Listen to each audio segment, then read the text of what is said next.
Hello viewers, চলে আসলাম আরও একটা নতুন একটা ভিডিও নিয়ে। তো আজকে কিন্তু কোনো শিক্ষণীয় বা টেক কোনো ভিডিও না। তো আজকে আমি দেখাবো যে কীভাবে আমি ভিডিও শ্যুট করে থাকি। তো বেসিক্যালি আজকের ভিডিওটা এইরকমই, কারণ আমি শারীরিকভাবে অসুস্থতার কারণে ভিডিও বানাতে পারতেছি না। তো স্ক্রিপ্ট আমার লেখা আছে, ইনশাল্লাহ কালকে থেকে আবার আগের মতো ভিডিও চলে আসবে।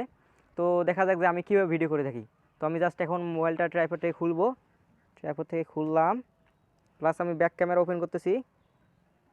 তো এখানে আমার কিন্তু ট্রাইপডটার মধ্যে কিন্তু ধরে থাকা থাকে। তো আমি কিন্তু এটা কিন্তু আমার ট্রাইপড। তো দেখতে পাচ্ছেন এখানে আমার হাতে আছে হলো বয়া বাই এমন মাইক্রোফোন, যেটা আছে ক্লিপ মাইক্রোফোন, এটা মাইক্রোফোন। তো দেখতে পাচ্ছেন। তো তারপর এখানে চেয়ারের মধ্যে রাখি, চেয়ারের মধ্যে রাখার পর আমি কিন্তু ভিডিও শ্যুট করি। এখানে আমার পুকুর পাড় আছে, তো এটা কিন্তু আমার ভিডিওর ব্যাকগ্রাউন্ড হিসেবে থাকে। এভাবে কিন্তু আমি শ্যুট করে থাকি। তো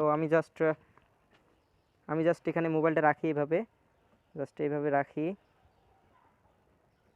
এভাবে রাখার পর আমি কি করি, জাস্ট সামন ক্যামেরাটা অন করে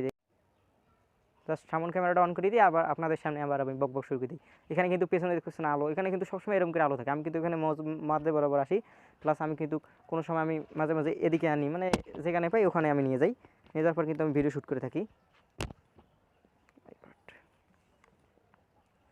তো যাই হোক, আজকের ভিডিওটা এই পর্যন্ত ছিল। জাস্ট আপনাদের দেখালাম যে আমি কীভাবে ভিডিও শ্যুট করে থাকি। কালকে থেকে আবার আগের মতো ভিডিও আসবে, চিন্তা ভাবনা করেন না। আমার স্টুডিও সেটআপ চলতেছে, তো স্টুডিও সেটআপ ঠিক মতো হলেই কিন্তু আবার কালকে থেকে ভালো মতো ভিডিও আসবে।